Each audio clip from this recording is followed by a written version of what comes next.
जय राध माधव कुंज बिहारी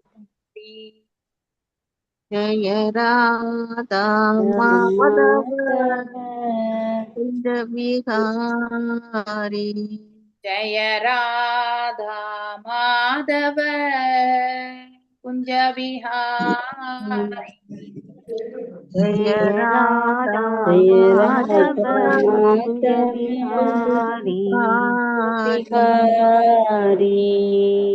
गोपी जनवल्लभा गिरिवरदारी जय गोपी जनवल्लभा गिरिवरदारी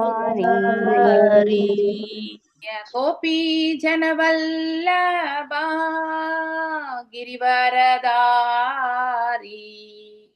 जय गोपी जनवल्लभा गिरिवरदारी यशोदनन्दन ब्रजजन रञ्जन यशोदनन्दन नन्दन ब्रजजन रञ्जन यशोदनन्दन ब्रजजन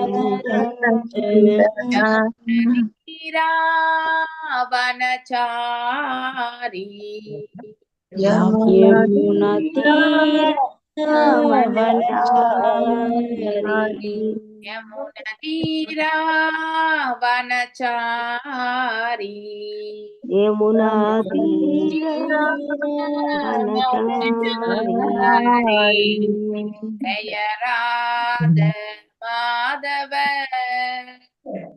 बिहारी जय राधा माधव कुंज बिहारी हरे कृष्ण कृष्ण कृष्ण हरे हरे हरे राम राम राम हरे हरे हरे कृष्ण कृष्ण कृष्ण हरे हरे हरे राम राम राम हरे हरे हरे कृष्ण कृष्ण कृष्ण हरे हरे हरे राम राम राम हरे हरे हरे कृष्ण कृष्ण कृष्ण हरे हरे हरे राम राम राम हरे हरे Okay, fine. ओम नमो भगवते वासुदेवाय ओम नमो भगवते वासुदेवाय भगवते वासुदेवाय ओम नमो भगवते वासुदेवाय ओम नमो भगवते वासुदेवाय ओम नमो भगवते वासुदेवाय नारायणं नमस्कृत्य नारायणं नमस्कृत्य नरं चैव नरोत्तमं देवीं सरस्वतीं व्यासं देवीं सरस्वतीं व्यासं ततो जायामुदीरये ततो जयामुदीरये नष्टप्रायेषु वा भद्रेषु नष्टप्रायेषु भद्रेषु नित्यं भागवत सेवयाम् नित्यं भागवतसेवया भगवत्य उत्तमश्लोके भगवते उत्तमश्लोके भक्तिर्भवति नैस्तिके reading from Bhagavatam 4th canto 26th chapter 6th sloka இல்லையா நாம எல்லாரும் திருப்பி சொல்லுங்க தீர்த்தேஷு பிரதிஷ்டேஷு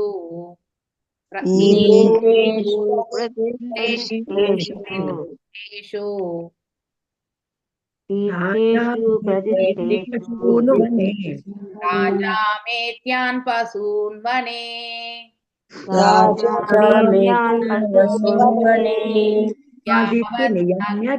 अलं लुप्तो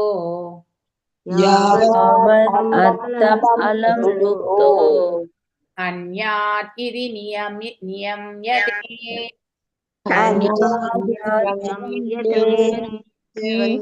तीर्थेषु प्रतिदृष्टेषु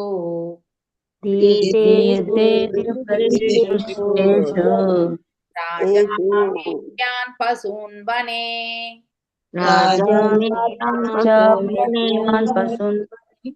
यावत् अर्थम् अलं लुप्तो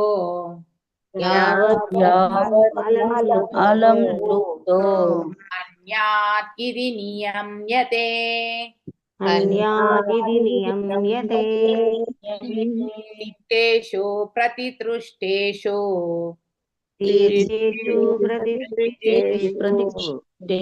राजामेत्यान् पशून् वने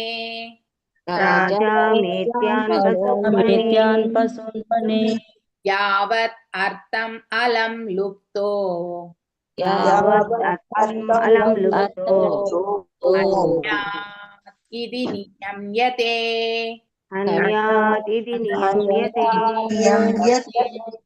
Yes, Vinita Kesavi Mataji, passing. Hare Krishna Mataji.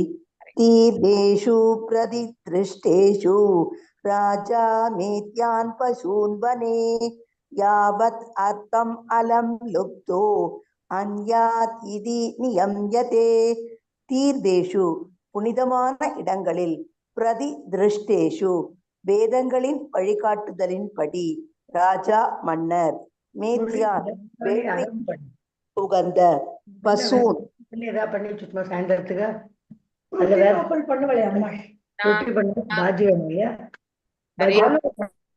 Hare Krishna. Continue பண்றோம் மாதாஜி. ஒரு நிமிஷம் இருங்க, எல்லாரையுமே மியூட் பண்ணிடுறேன். தயவு செஞ்சு நீங்க எல்லாரும் மியூட்ல போயிடுங்க. நாம கேட்கறதும் கொஞ்சமான நிலையில தான் நம்ம எல்லாருமே கிரகிச்சுக்க முடியறது. இதுல நாம பேக்ரவுண்ட் சப்தத்தை ஏற்படுத்தணும்னா கண்டிப்பா அதனால நமக்கு இந்த கிளாஸ் அட்டென்ட் பண்றதுனுடைய அதாவது பலனே எதுவும் இருக்காது இல்லையா? பாகவதம் கேட்கறது எதுக்கு? நம்மள நாம கரெக்ட் பண்ணிக்கிறதுக்கு தான் இல்லையா? அப்ப அந்த கரெக்ட்னஸே வராது. நம்ம வீட்டுல எல்லார் வீட்லயுமே காலையில நிறைய டிபெண்டன்சிஸ் இருக்கும். ஓகே, ஆனா மியூட் பண்ணிட்டு நீங்க பேசணும். ஓகே, நீங்க ஒருத்தர் மட்டும் தான் டிஸ்ட்ராக்ட் ஆவீங்க, இல்லைன்னா எல்லாருக்குமே இது டிஸ்ட்ராக்ஷன். ஃப்ளோ வரவே வராது. ஓகே, ஹரே கிருஷ்ணா. வாசிங்க மாதாஜி. ஹரே கிருஷ்ணா மாதாஜி. தீர்த்தேஷு புனிதமான இடங்களில் பிரதிதிருஷ்டேஷு வேதங்களின் வழிகாட்டுதலின்படி ராஜா மன்னர் மேத்யான் வேள்விக்கு உகந்த பசூன் விலங்குகள் வனே வனத்தில் யாவத் தேவைப்படும் அளவு அர்த்தம் தேவைப்படுகின்ற அலம் அதற்கு மேல் கூடாது லுப்த பேராசை கொண்டு அந்யத் ஒருவர் கொல்லலாம் இது இவ்வாறு நியம்யதே இது ஒழுங்குபடுத்தப்படுகிறது. இறை மொழிபெயர்ப்பு அண்ட் பொருளுரை பை ஸ்ரீல பிரபுபாதா.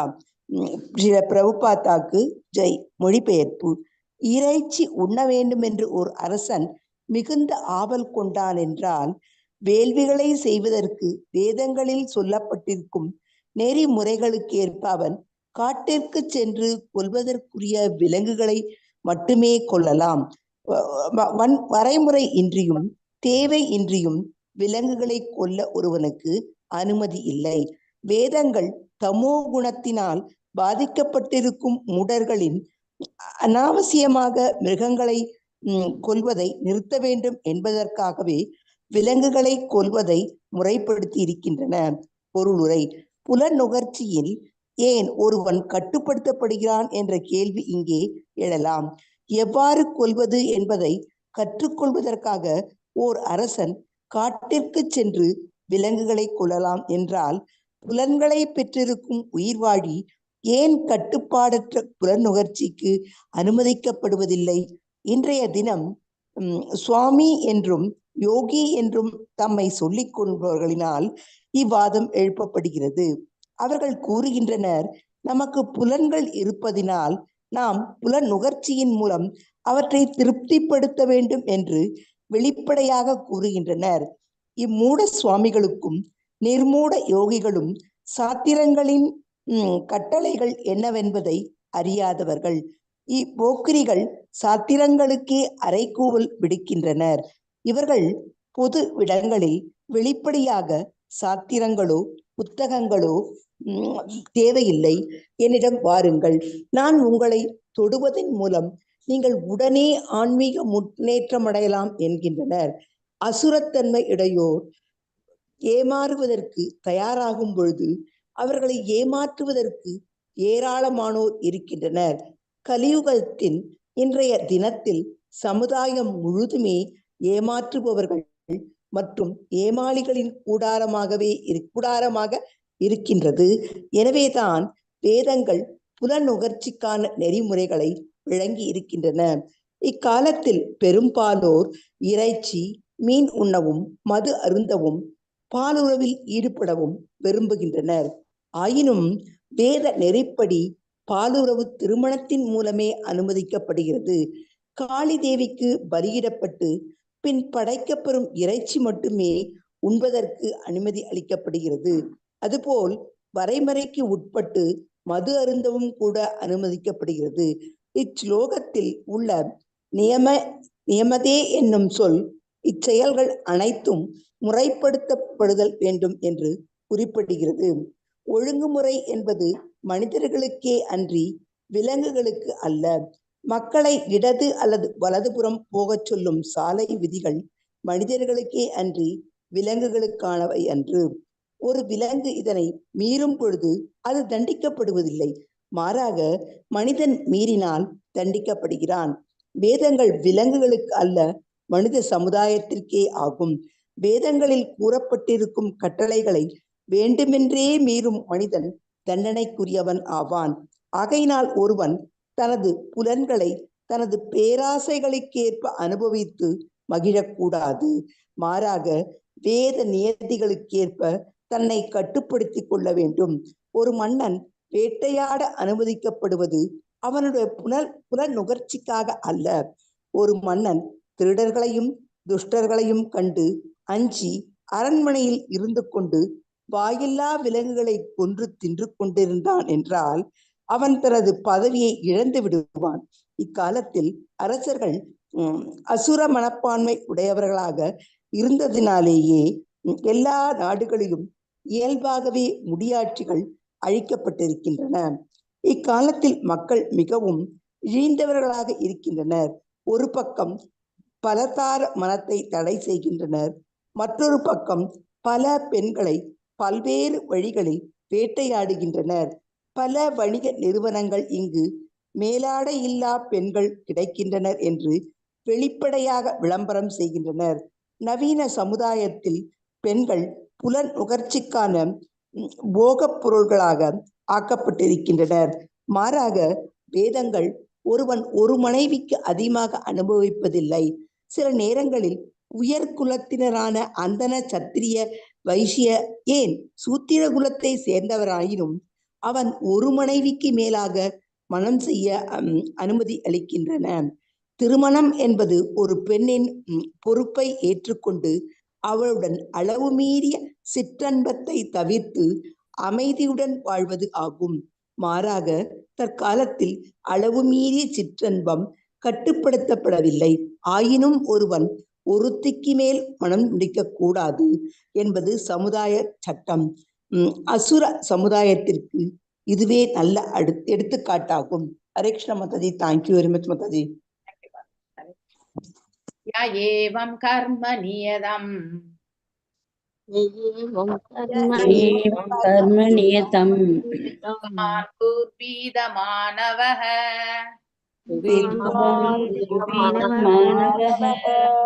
கர்மநாதேன ராஜேந்திர ராஜேந்திர ஞானேன நாச லிப்யதே ய ஏவம் கர்ம நியதம் கர்ம நியதம் வித்வான் குர்வீத மானவஹ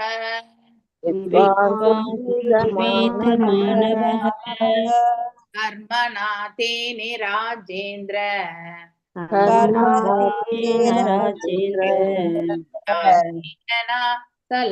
சலிப்யதே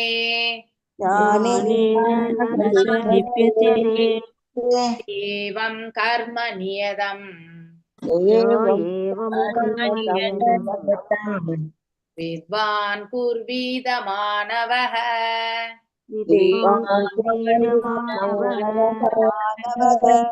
கர்மநாதேன ராஜேந்திர ஞானேன ந சலிப்யதே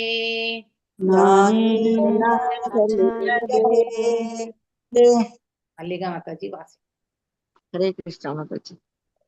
ஏவம் கர்ம நியதம் வித்வான் குர்வீத மானவஹ கர்மணா தேன ராஜேந்திர ஞானேன ந சலிப்யதே.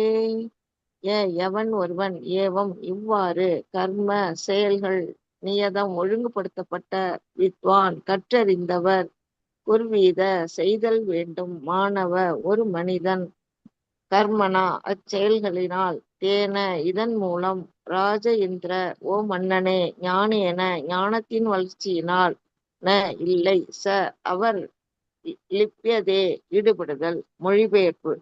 மன்னர் பிராச்சீன பரீட்சித்திடம் நாரத முனிவர் தொடர்ந்து கூறினார். அன்பார்ந்த மன்னனே, வேத சாஸ்திரங்களின் நெறிமுறைகளுக்கு ஏற்ப செயல்படும் ஒருவன் பயனை எதிர்பார்த்து நற்செயல்களில் ஒரு காலம் ஈடுபடுவதில்லை. பொருளுரை. ஒரு அரசாங்கம் சில குறிப்பிட்ட வழிகளில் தன் குடிமக்கள் செயல்படுவதற்காக அவர்களுக்கு தொழில் உரிமங்கள் வழங்குவது போல் வேதங்களின் நியதிகள் நமது உலகியல் செயல்களை கட்டுப்படுத்தி ஒழுங்குபடுத்துகின்றன. எல்லா உயிர்களும் உலகினை அனுபவித்து மகிழவே பிறப்பெடுக்கின்றனர். இதனைத் தொடர்ந்தே வேதங்கள் புலன் நுகர்ச்சிக்கான ஒழுங்குமுறைகளை வகுத்துள்ளன. வேதங்களின் ஒழுங்குமுறை விதிகளுக்கு ஏற்ப தனது புலன்களை துய்த்து மகிழ்பவன் அவனது செயல்களின் விளைவுகள் மற்றும் எதிர் விளைவுகளில் சிக்கிக் கொள்வதில்லை. பகவத்கீதை 3.9 யஞ்ஞார் தாத் கர்மன என்று குறிப்பிடுகிறது. அதாவது வேள்விகளை செய்வதற்காக அல்லது பகவான் விஷ்ணுவை திருப்திப்படுத்துவதற்காக ஒருவன் செயல்பட வேண்டும். அந்யத்ர லோகோ எம் கர்ம பந்தனக. அவ்வாறு இல்லையெனில் அவன் செய்யும் ஒவ்வொரு செயலும் ஒரு எதிர்ச்செயலை உண்டு பண்ணுவதினால் உயிர் கட்டப்படுகிறான். ஒரு மனிதன் என்பவன் பிறப்பு இறப்பு பிணி மூப்புகளில் இருந்து விடுதலை பெறுவதற்கு உரியவன் ஆவான். ஆகையினால் வேதங்களின் ஒழுங்குமுறை விதிகளின் கீழ் அவன் செயல்படுவதினால் தனது புலனுணர்ச்சிக்கான தனது ஆசைகளை நிறைவேற்றிக் கொள்வதோடு பௌதீக கட்டிலிருந்தும் அவன் படிப்படியாக விடுதலை பெறலாம். இவ்விதிகளுக்கு ஏற்ப செயல்படுவது ஞானமாகும். உண்மையில் வேதம் என்னும் வார்த்தைக்கே ஞானம் என்றுதான் பொருள். ஞானேன நசலிப்யதே என்னும் வார்த்தைகள் வேத செயல்களின் விளைவு மற்றும் எதிர் விளைவுகளில் சிக்கிக் கொள்வதில்லை என்று குறிப்பிடுகின்றன. எனவே அனைவரும் வேத நெறிகளுக்கு ஏற்ப நடக்க வேண்டும் என்றும் பொறுப்பின்றி நடக்கக்கூடாது என்றும் அறிவுறுத்தப்படுகின்றனர். ஒரு நாட்டின் குடிமகன் தன் அரசாங்கத்தின் சட்ட திட்டங்களுக்கு ஏற்ப செயல்படும் பொழுது அவன் குற்றச் செயல்களில் ஈடுபட மாட்டான். ஆயினும் மனிதன் செய்யும் சட்டங்கள் எப்போதும் குறையுடையனவே ஆகும். ஏனெனில் அவைகள் தவறு செய்யும் மனப்பான்மையுடைய, மாயைக்கு ஆட்பட்ட, ஏமாற்றுகின்ற, குறைவுடைய புலன்களை உடைய மனிதர்களால் செய்யப்படுகின்றன. வேத நெறிமுறைகள் குற்றங்களுக்கு உட்பட்டவை அன்று. வேதங்களில் உள்ள ஞானமானது நேரடியாக இறைவனிடமிருந்து பெறப்பட்டதாகும். அதனால் அதில் மாயைக்கு ஆளாதல், ஏமாற்றுதல், தவறிழைத்தல், அரைகுறை புலன்களை பெற்றிருத்தல் போன்ற கேள்விகளுக்கு இடமே இல்லை. வேத ஞானங்கள் அனைத்தும் நிறைவானவை ஆகும். ஏனென்றால் இவை இறைவனிடமிருந்து நேரடியாக சீட பரம்பரை முறையில் பெறப்பட்டவை ஆகும். ஸ்ரீமத் பாகவதம் 1.1.1 தேனே பிரம்ம ஹிருதாய ஆதி கவையே என்று குறிப்பிடுகிறது. இப்பிரபஞ்சத்தின் ஆதி கவி என்று அறியப்படும் பிரம்மதேவனுக்கு அவரது இதயத்தின் மூலம் கிருஷ்ணர் உபதேசித்தார். பகவான் கிருஷ்ணரிடமிருந்து வேத ஞானங்களை பெற்றுக்கொண்ட பிரம்மதேவன் அதனை சீட பரம்பரையின் வழியாக நாரதருக்கும், நாரதர் வியாசதேவருக்கும் அருளினார். வேத ஞானத்திற்கேற்ப நாம் செயல்பட்டோம் என்றால் அப்போது பாவச் செயல்களில் ஈடுபடுவது என்ற கேள்விக்கே இடமில்லை. ஹரே கிருஷ்ணா மாதாஜி. தேங்க்யூ மாதாஜி. ஹரே கிருஷ்ணா மாதாஜி. ஹரே கிருஷ்ணா. ரொம்ப பெருசா இருக்கு. அடுத்த ஸ்லோகம் வந்து 3 பேஜ் இருக்கு. நாளைக்கு பண்ணுவோம். நாளைக்கு அந்த ஒரு ஸ்லோகம் தான் பண்ணுவோம்.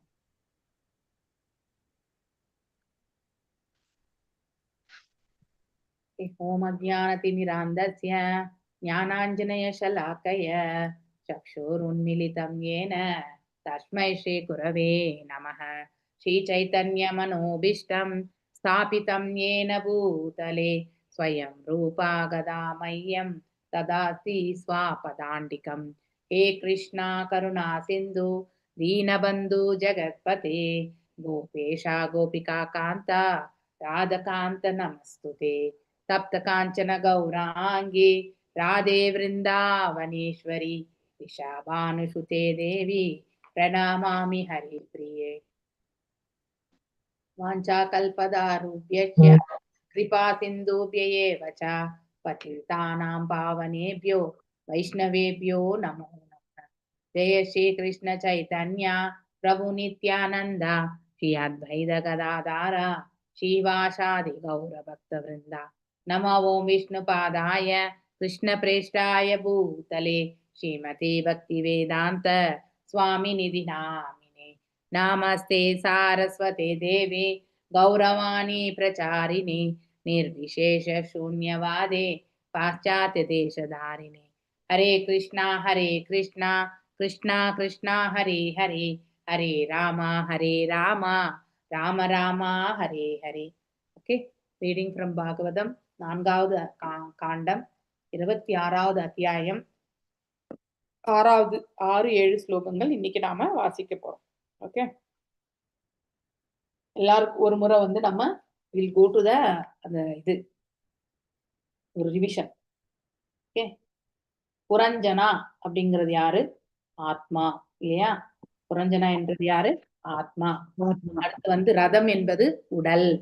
ஓகே, அன்பு என்பது ஒரு மனிதனாகப்பட்டவன், அவன் தான் செயலாற்றுபவன் மற்றும் வந்து தான் சுகிப்பவன் என்ற அந்த ஆழ்நிலையில் வந்து ஆழ்ந்திருப்பவன். அந்த இதுதான் வந்து அம்புக்கு வந்து பௌன்னா ஆரோ. பௌனாக்கா வில் சாரி நான் தப்பா சொல்லிட்டேன். பௌனாக்கா வில் இல்லையா? ஸோ அதனால அந்த அம்புரா துணியில வந்து பாத்தீங்கன்னாக்கா வில்லு அம்பு 2 இருக்கும் இல்லையா? ஸோ இந்த வில்லு இருந்தாதான் நம்ம அம்பையே எழிய முடியும். அந்த அம்பு வில்லு வந்து எதற்கு ஒப்பிடப்பட்டிருக்குனாக்கா அந்த வில்லுனுடைய நிலையை பார்த்து நம்ம சொல்லணும் இல்லையா? எத்தனையோ அம்புகள் வந்து நாம உபயோகப்படுத்தலாம், ஆனா வில்லு ஒண்ணுதான் வச்சிருப்போம் இல்லையா? அது என்ன சொல்றதுனாக்கா நம்ம அந்த அளவுக்கு வந்து ஆழ்ந்து வந்து நம்மளுடைய அந்த அகங்கார தன்மையில வந்து ஒன்றி இருப்போம்னு அர்த்தம் இல்லையா? பீயிங் அப்சர்வ்ட் இன் நானே செயலாற்றுபவன், நானே சுகிப்பவன் அப்படிங்கிற அந்த ஒரு பண்பு. நெக்ஸ்ட் வந்து புரஞ்சனாவுடைய அலங்காரம் இல்லையா? அவர் வந்து தங்கத்தாலான ஆபரணங்கள், அவருடைய ரதத்திற்கும் தங்கத்தாலான ஆபரணங்கள் எதை எடுத்து காட்டுகிறது? ஒருத்தர் பகட்டா வந்து நிறைய ஆபரணங்கள் போட்டு ரொம்ப ரிச்சா வராங்கனாக்கா அடுத்தவங்க எல்லாம் என்ன பண்ணுவாங்க? அவங்கள கண்டிப்பா திரும்பி பார்ப்பாங்க. இதே ஒரு சிம்பிளா ஒரு செயின் போட்டுன்னு போனா நம்மள வந்து யாரும் பார்க்க மாட்டாங்க. உண்டா இல்லையா? ஆமா இல்லையா? சோ அந்த மாதிரி அப்படின்னா அங்க என்ன பண்றோம் நம்ம? we are showcasing இல்லையா? நாம நம்மள வந்து அடுத்தவங்களுக்கு நம்முடைய நிலைய வந்து எடுத்து காட்டுறோம். I am very rich. அந்த பண்பு எங்க வரும்? ரஜோகுணம். ராஜோ ஓகே. சோ அந்த இது வந்து ரஜோகுணத்துக்கு ஒப்பிடப்பட்டிருக்கு. மேலும் அந்த அவருடைய அம்புரா துணியில வந்து எண்ணிலடங்காத அம்புகளை வச்சிருக்கார் இல்லையா? அந்த அம்புகள் எதற்கு வந்து சொல்லப்பட்டிருக்கு? அளவிட முடியாத பௌதிக ஆசைகள், ஆசை எண்ணற்ற பௌதிக ஆசைகள், கணக்கே இல்லை, அதுக்கு வந்து ஒப்பிடப்பட்டிருக்கு. அடுத்து 2 அம்புகள், அதாவது 2 விதமான அம்புகள் வந்து அப்படியே அகங்காரம் மமதை இருக்கக்கூடிய நிலையில இருக்கக்கூடியது இல்லையா? அந்த அம்புகள் எதுனாக்கா, ஒன்று எப்ப வேணாலும் நம்ம அகங்காரம் வெளியே வந்துடும் இல்லையா? எப்ப வேணாலும் இது என்னது அப்படின்னு சொல்லிட்டு நம்ம எல்லாத்தையுமே எடுத்துக்குவோம் இல்லையா? சோ என்ன அந்த பொசசிவ்னஸ், மமதை இல்லையா? அகங்கார மற்றும் மமதை. மமதை ஓகே. 5 விதமான அம்புகள் வந்து ஞானேந்திரியங்கள் இல்லையா? சோ அந்த ஞானேந்திரியங்கள் வந்து அதாவது ஆக்டிவிட்டிஸ், 5 விதமான அம்புகள் வந்து ஞானேந்திரியங்களுடைய செயல்கள், 5 ஞானேந்திரியங்களுடைய செயல்களுக்கு ஒப்பிடப்பட்டிருக்கு. அடுத்து 5 குதிரைகள் வந்து 5 ஞானேந்திரியங்கள், கரெக்ட் பண்ணி வச்சுக்கோங்க அதுல. 5 விதமான அம்புகள் வந்து, ஏன்னா அம்பு என்ன பண்ணும்? செயல்படும் இல்லையா? அதனால இந்த புலன்கள் எப்படி செயல்படுறதுன்றது, 5 கண்ணு வந்து பார்த்தல் என்னக்கூடிய செயலை செய்யும். அடுத்து காது வந்து கேட்டல் என்ன செய்யும். ஆனா எந்த பாக்குற விதம் வந்து நம்ம வேறுபட்ட நிலையில இருக்கும் இல்லையா? ஒருத்தர் கருணையா பார்ப்பார், ஒருத்தர் வந்து கோபமா பார்ப்பார், ஒருத்தர் வந்து துக்கத்தோட பார்ப்பார். இப்படி பார்க்கக்கூடிய விதம் இல்லையா? சோ வெவ்வேறு நிலைகளை வந்து சொல்றது ஆக்சுவலி புலன்கள். இந்த ஞானேந்திரங்களுடைய வெவ்வேறு விதமான நிலைகளை பற்றி சொல்றது. ஓகே. 5 ஆக்டிவிட்டிஸ் ஆஃப் த ஞானேந்திராஸ். சோ 5 செயல்படும் தன்மைகள். இந்த ஞானேந்திரங்கள் எல்லாம் எப்படி செயல்படும்ன்றத வந்து விளக்குறது வந்து 5 அம்புகள். 5 குதிரைகள் வந்து 5 ஞானேந்திரியங்கள் அப்படிங்கிறதையுமே சொல்லணும். 2 சக்கரங்கள் எதற்கு? ஒரு மனிதனுடைய பாவம் மற்றும் புண்ணியத்திற்கு ஒப்பிடப்பட்டிருக்கு இல்லையா? அடுத்து அந்த அச்சாணி வந்து எதற்கு ஒப்பிடப்பட்டிருக்கு? தோன்றாத பண்பு இல்லையா? அந்த பண்பு வந்து எதுக்கு ஒப்பிடப்பட்டிருக்கு? நம்ம இங்க எல்லாத்தையுமே பார்த்துட்டே இருக்கோம். ஆனா நமக்கு பார்க்காத ஒன்று, ஒரே ஒரு பண்பு இந்த 3 குணங்களோட இருக்கக்கூடிய ஒன்று. அந்த இதுக்கு வந்து அதுதான் பிரதானா அப்படின்னு சொல்றாங்க இல்லையா? நாம பார்க்கக்கூடியது இந்த பிரகிருதி. ஆனா அதிலேயே பார்க்க முடியாத நிலை வந்து எது? பிரதானம். இந்த பூமண்டலத்திலேயே நாம ஒரு 20% இல்ல 5%, 20% கூட நம்ம பார்க்கறது கிடையாது. இவ்வளோ அதாவது எத்தனை காண்டங்கள் இருக்கு இல்லையா? சோ அதாவது அமெரிக்கா இருக்கு, ஆப்பிரிக்கா இருக்கு, இந்த மாதிரி ஆசியா, இது எல்லாமே கண்டம் எல்லாம் இருந்தாலும் நம்ம பார்க்கறதே ஒரு 5%. மிச்சம் வந்து மேட்டரா வந்து இருளா இருக்கக்கூடியது 85% மேல 90% இருக்கிறதா சயின்ஸே வந்து சொல்றது ஆக்சுவலி. சோ நம்ம முழுசுமே பூமியை பார்க்கறது கிடையாது. ஒரு அளவுக்கு தான் நம்மளால பார்க்க முடியும் இல்லையா? சோ அந்த பிரதானம். அடுத்து வந்து 3 கொடிகள் வந்து முக்குணங்கள் விடப்பட்டிருக்கு. அடுத்து வந்து குதிரையினுடைய கடிவாளம் வந்து மனசுக்கு வந்து ஒப்பிடப்பட்டிருக்கு. 5 சப்போர்ட்டிவ் திங்ஸ், அதாவது வாயுக்கள் இல்லையா? இந்த குதிரைய வந்து 5 பாதைகளை வந்து போகலாம். அது இந்த பாதை என்றாலே பேசேஜ் இல்லையா? இந்த காற்றெல்லாம் எப்படி எல்லாம் போகுதுன்றது வந்து உட்சுவாசம், வெளி சுவாசம் இல்லையா? இடுப்புக்கு கீழே இருந்து காலுக்கு வரைக்கும் போறது, அப்புறம் உடல் முழுவதுமே செல்லக்கூடிய வயானா இல்லையா? இங்க மேல் பகுதிக்கு மட்டும் செல்லக்கூடிய வாய்வு இல்லையா? சுவாச வாய்வு, இதெல்லாமே வந்து பாதைகள். சோ இந்த குதிரை வந்து 5 வெவ்வேறு விதமான பாதைகளை வந்து எடுத்து செல்கிறது இல்லையா? அதுதான் வந்து பாதை வந்து இருந்தாதான் நான் அந்த குதிரை செல்ல முடியும் இல்லையா? அப்ப பாதைகள் வந்து எது? இந்த குதிரைக்கு ஒரு சப்போர்ட்டிவான ஒரு இது இல்லையா? அந்த வாயுக்கள் தான். ஓகே. அடுத்து வந்து மனசு வந்து குதிரையினுடைய கடிவாளம். அதை புடிச்சுட்டு இருக்கவன் யாரு? புத்தி இல்லையா? அவன் தான் வந்து அந்த ரதத்தை ஓட்டுபவன் இல்லையா? அந்த ரதத்தை ஓட்டுபவன் யாரு? அவன் வந்து இந்த குதிரை கடிவாளத்தை மனசை புடிச்சுட்டு இருக்கவன். சோ அவன் எங்க உட்கார்ந்துருக்கான்? ஒவ்வொரு ஜீவனுடைய ஹிருதயத்துல உட்கார்ந்துருக்கான் இல்லையா? டெய்லி இதை நம்ம பிராக்டிஸ் பண்ணணும். அப்பதான் உங்களுக்கு மைண்ட்ல வந்து பதியும். ஓகே. இப்போ மேலும் வந்து 2 அவன் அதாவது ஃபிக்ஸ் பண்ணியிருக்கக்கூடிய அந்த இது என்னது கம்பங்கள் எது, 2 கம்பங்கள் எது, மனிதனுடைய குழப்பம் மாயை. குழப்பம் மற்றும் மாயையில அவன் சிக்கி கொண்டிருக்கக்கூடிய நிலை. இது என்ன பண்ணும் அவங்கள வந்து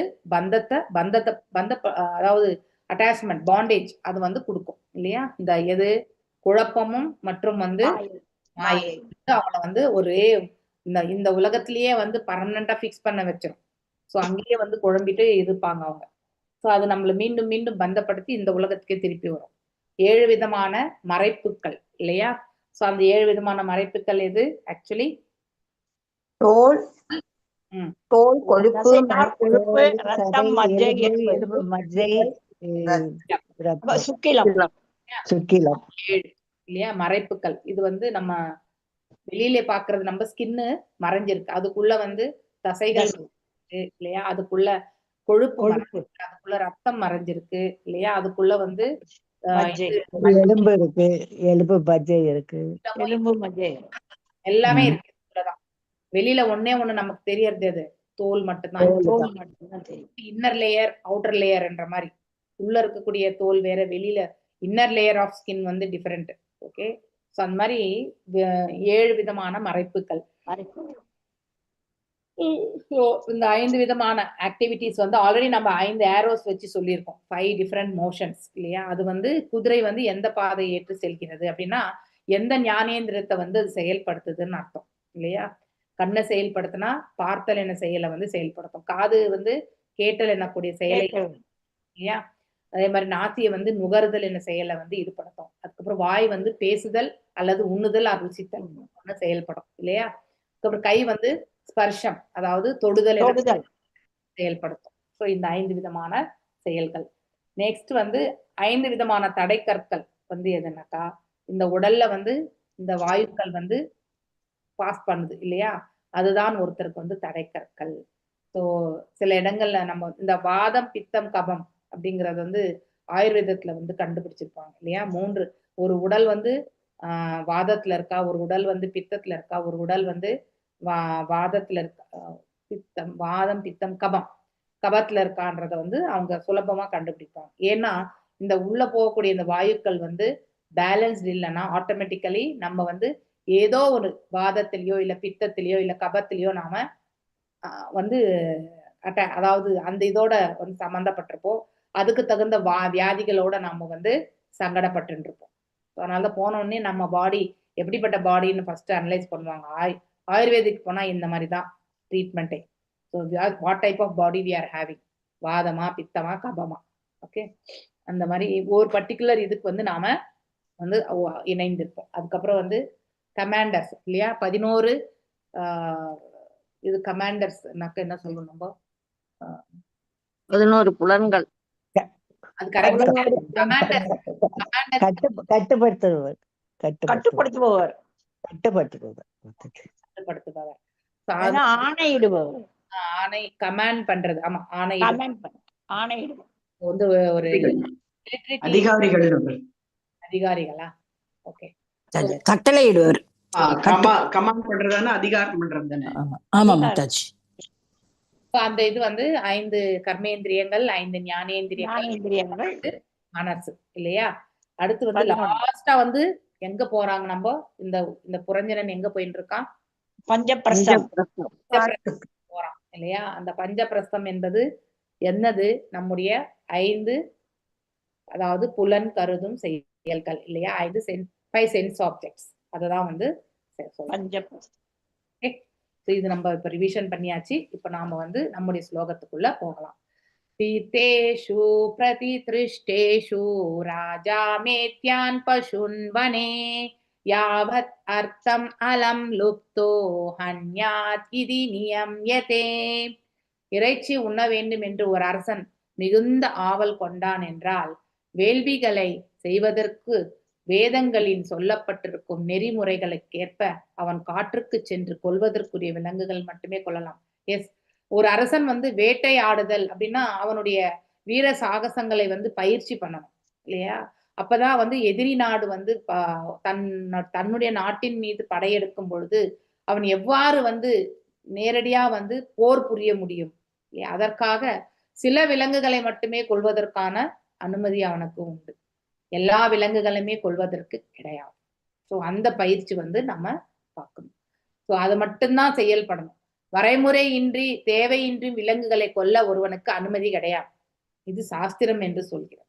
ஓகே, அதனால மூடர்கள் அனாவசியமாக மிருகங்களை கொல்வதை நிறுத்த வேண்டும் என்பதற்காக விலங்குகள் கொல்வதை வந்து முறைப்படுத்தி இருக்கின்றன. அது வேதங்கள் வந்து முறைப்படுத்தி இருக்கின்றது என்று ரொம்ப அழகா இந்த இடத்துல சொல்லப்பட்டிருக்கு. புலனுகர்ச்சியில் ஏன் ஒருவன் கட்டுப்படுத்தப்படுகின்றான் என்ற கேள்வி இங்கே எழலாம். ஏன் நம்ம எல்லாருமே புலனுகர்ச்சியில வந்து கட்டுப்படுத்தப்பட்டிருக்கோம்? Why we have been under the control of sense gratification? Hare Krishna. புலன்களை கட்டுப்படுத்தினாதானே மாதாஜி முறை ஆன்மீகத்துல தவறி முன்னேற போகாம முடியும். இருக்கிறதுக்கு மாதாஜி, மாதாஜி முறையான வாழ்க்கை வாழ்வதற்காக மாதாஜி, வாழ்றதுக்கு மாதாஜி, ஒழுக்கமான வாழ்க்கை ஒழுக்கமானதா வாழ்றதுக்கு. முறையான. அதனால நமக்கு என்ன கிடைக்கும்?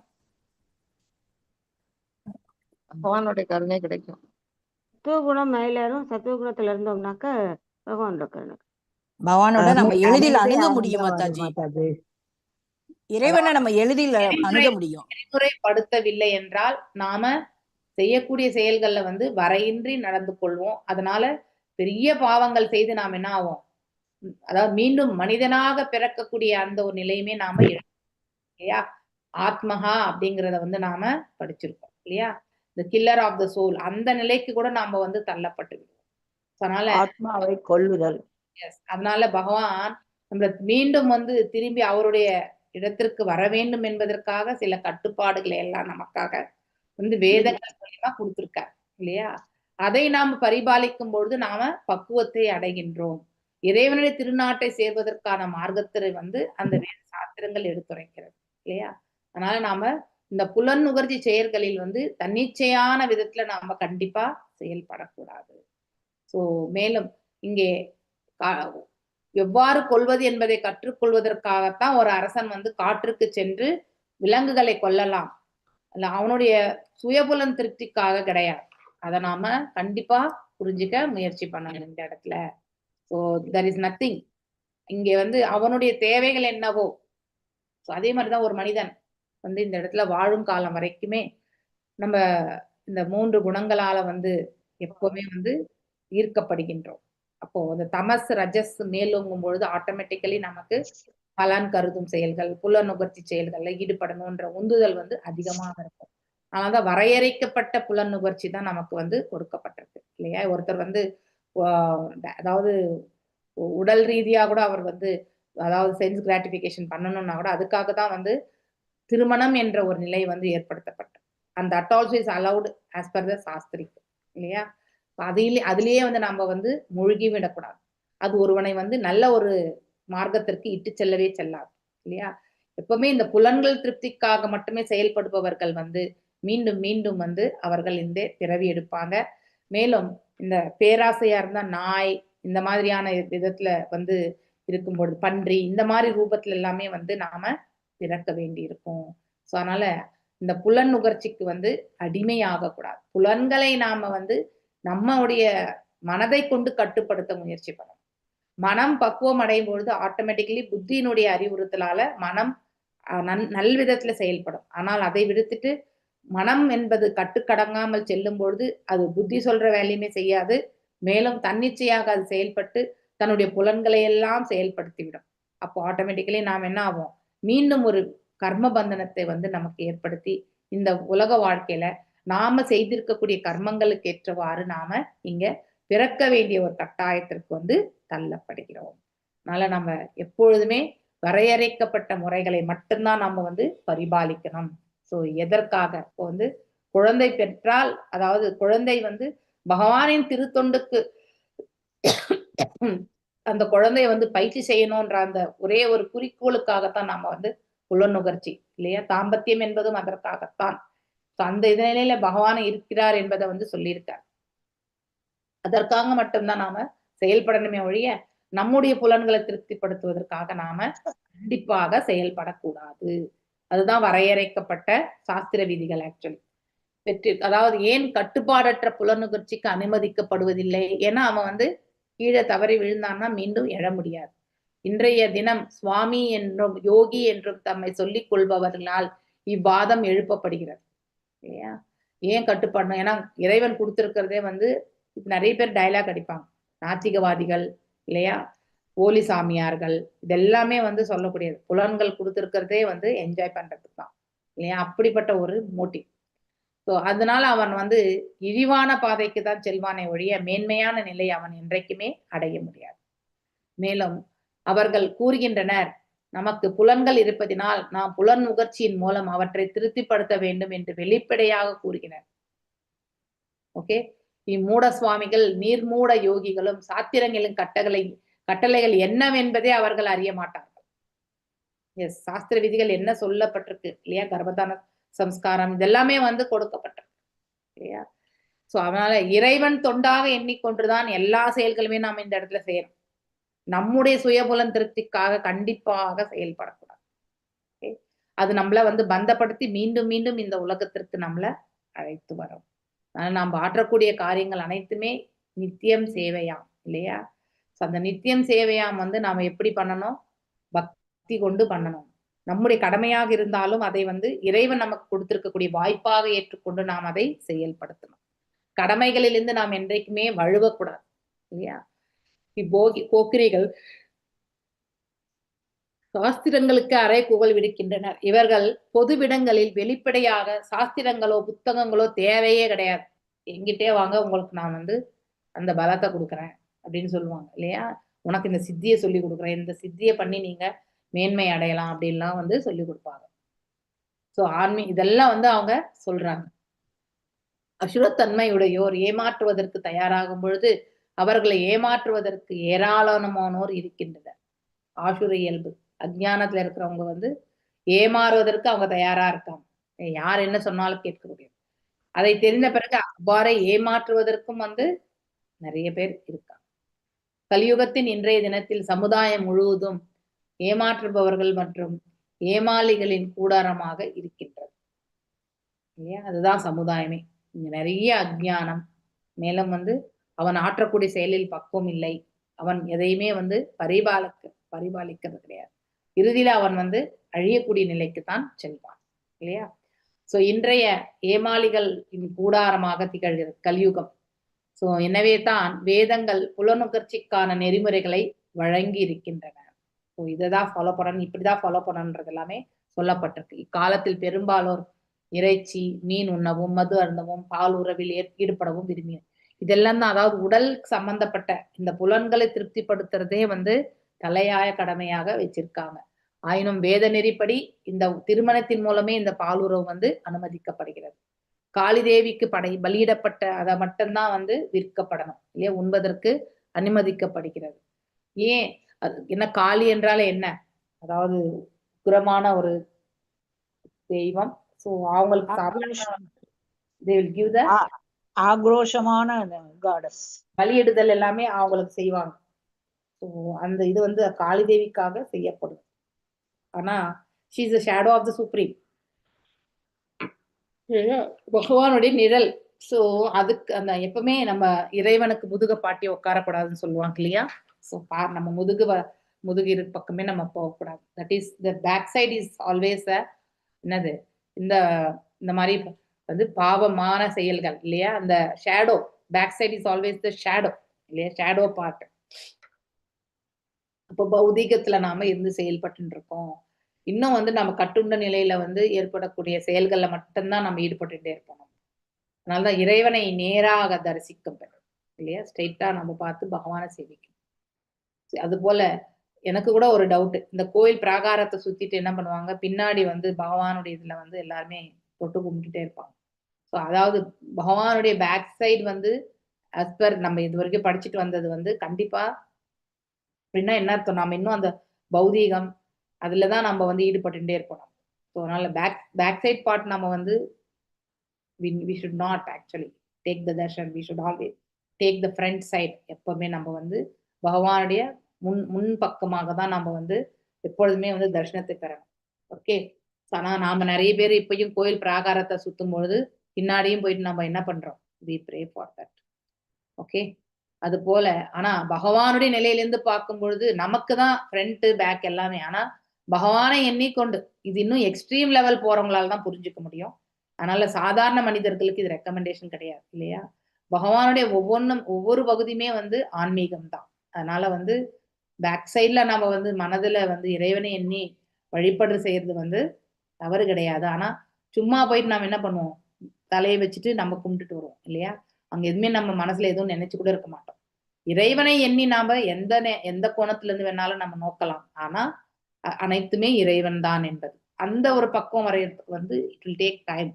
ஆரம்பகட்ட பக்தர்களுக்கு இது வந்து பரிந்துரைக்கப்படுவது கிடையாது. ஏன்னா அவங்களோட மனச சஞ்சலமானது இல்லையா? அதனால எந்த ஒரு நிலையுமே அவங்களால நிலையோடு இருக்க முடியாது.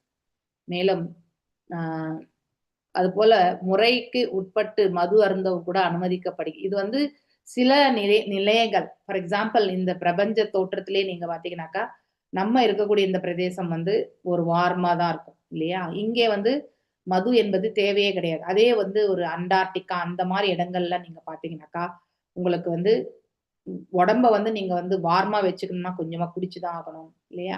அப்படிப்பட்ட ஒரு நிலை. ஸோ ஃபார் எக்ஸாம்பிளா சொல்றேன் நான். அண்டார்டிகான்னு எக்ஸாம்பிளா சொல்றது வந்து ரொம்ப ரொம்ப குளிர் பிரதேசங்கள் எக்ஸாம்பிளா சொல்றேன் நான்.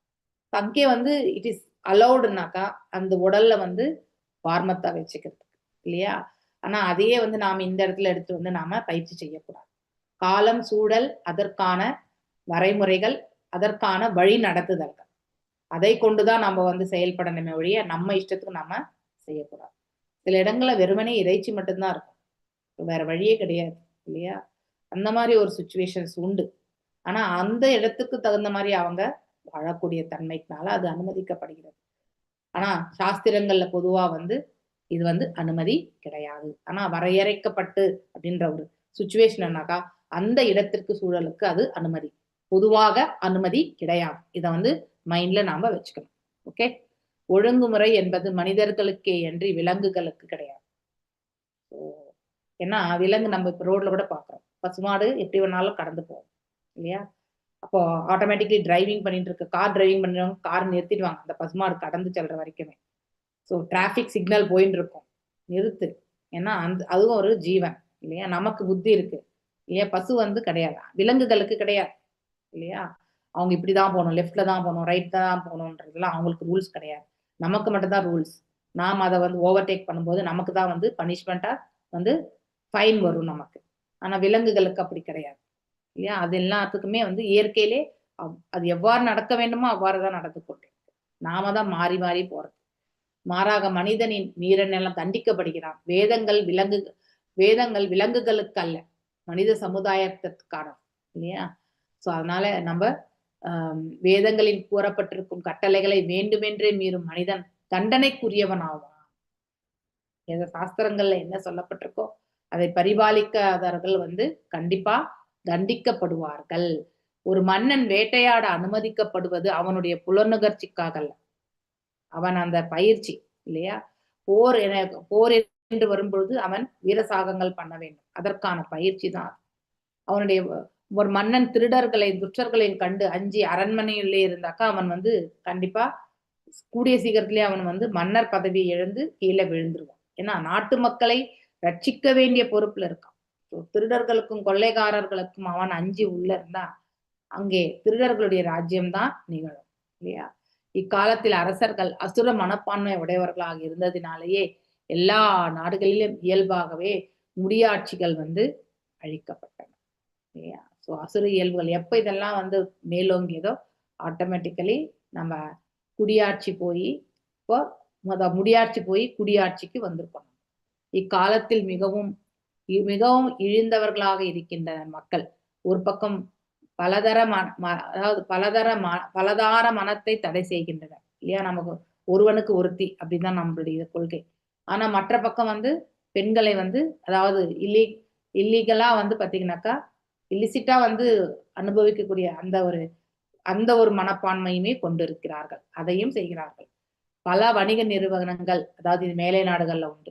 இங்கே மேலாடை இல்லா பெண்கள் கிடைக்கின்றன என்று வெளிப்படையாகவே வந்து விளம்பரம் செய்யறாங்க. அப்படின்னா பிரபுபாதர் இருந்த காலத்துல அப்படி இருந்தா இப்போ எவ்வளவு அட்வான்ஸா தான் இருக்குமோ அந்த இடத்துல தெரியாது. அதாவது நெகட்டிவ் வேல பாத்தீங்கன்னாக்கா நிறைய அட்வான்ஸ்மெண்ட் ஆக்சுவலி.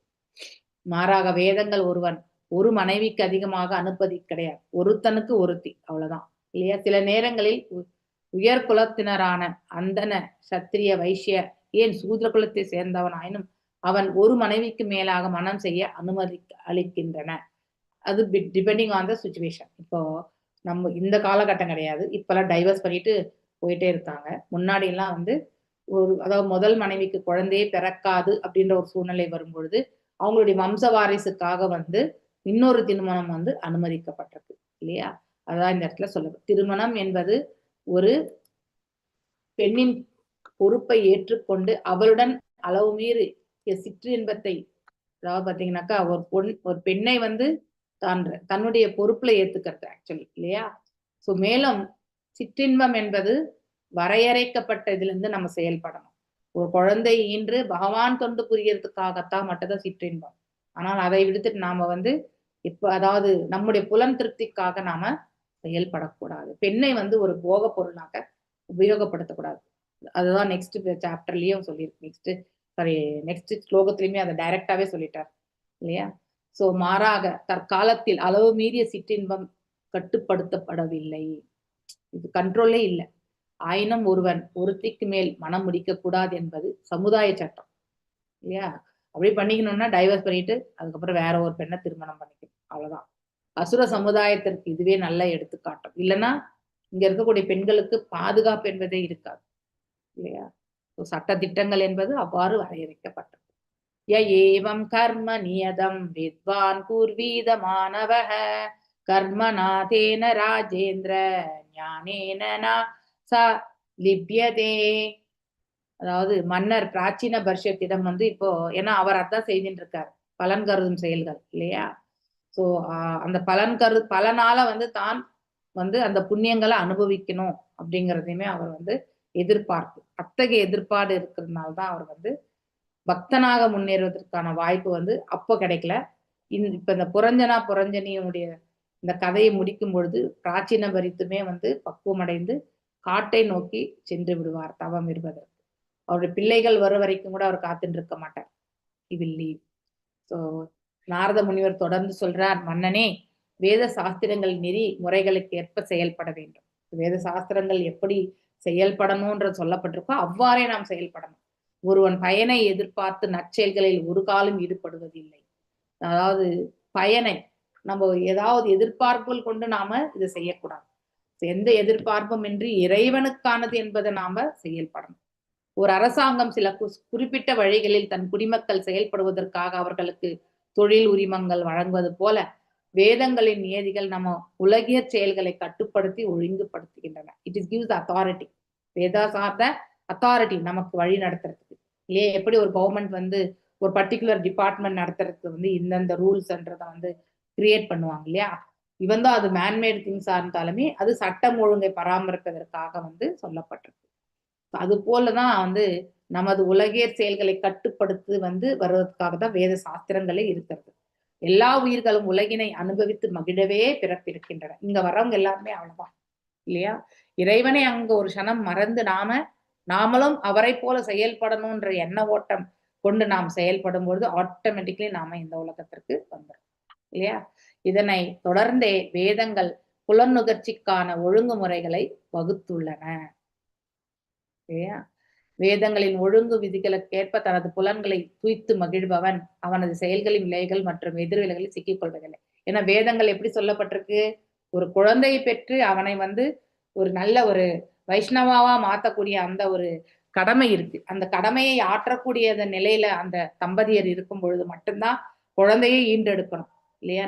இல்லைன்னா நமக்கும் குழந்தை வேணும் அப்படின்னு நினைச்சிட்டு பலன் கருதும் புலனுகர்ச்சி செயல்களுடைய மனப்பான்மையோடு ஈண்டெடுக்கும் பொழுது அதனாலதான் இந்த காலகட்டங்கள்ல நாம சங்கடத்துல உழன்றிருக்கோம். நம்முடைய பேச்ச நம்ம பிள்ளைகள் கேட்பது கிடையாது இல்லையா? சோ அது ஏன்னா நம்முடைய புலன்கள் பக்குவம் அடையாத நிலையில நாமளும் எவ்வாறு அன்கண்ட்ரோல்ல செயல்பட்டோமோ அதே நேச்சர் தான் நம்முடைய பிள்ளைகளுக்குமே வரும். Okay, so we should always have the controlled things இல்லையா? ஸோ உணர்ந்தறிந்து என்ன செய்யணுமோ அதை தான் நம்ம செய்யணும். நம்ம விருப்பத்துக்கு ஏற்றவாறு நம்ம செயல்பட கூடாது. மேலும் பகவத்கீதை 3.9 வந்து யஜ்ஞார்த்த தாத் கர்மனக, அதாவது வேள்விகளை செய்வதற்காக அல்லது பகவான் விஷ்ணுவை திருப்திப்படுவதற்காக ஒருவன் வந்து கண்டிப்பா செயல்படணும் இல்லையா. அந்யத்ரே லோகே அயம் கர்ம பந்தனக, அவ்வாறு இல்லை எனில் அவன் செய்யும் ஒவ்வொரு செயலுமே ஒரு எதிர் செயலை வந்து உண்டு பண்ணுவதினால் உயிர் கட்டப்படுகிறது.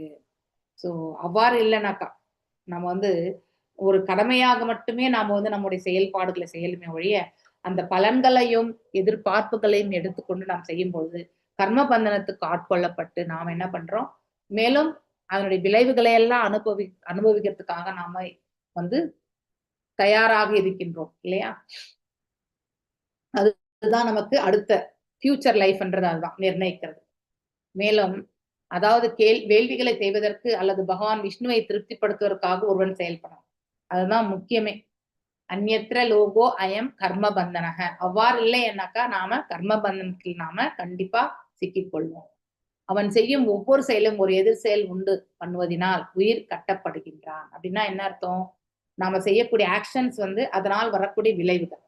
சோ இந்த விளைவுகளை அனுபவிக்க நாம வந்து மீண்டும் பிறவி எடுக்கணும்.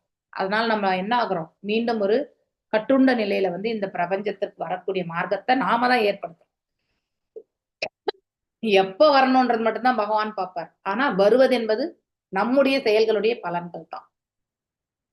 ஓகே, ஒரு மனிதன் என்பவன் பிறப்பு இறப்பு இல்லையா பிணி மூப்புகளில் இருந்து விடுதலை பெறுவதற்கு உரியவன் ஆவான். உண்மையிலே நாம் அதெல்லாமே வந்து அடையக்கூடியவர்கள் தான். ஆனால் அதற்கான முயற்சி நாம செய்யறது கிடையாது.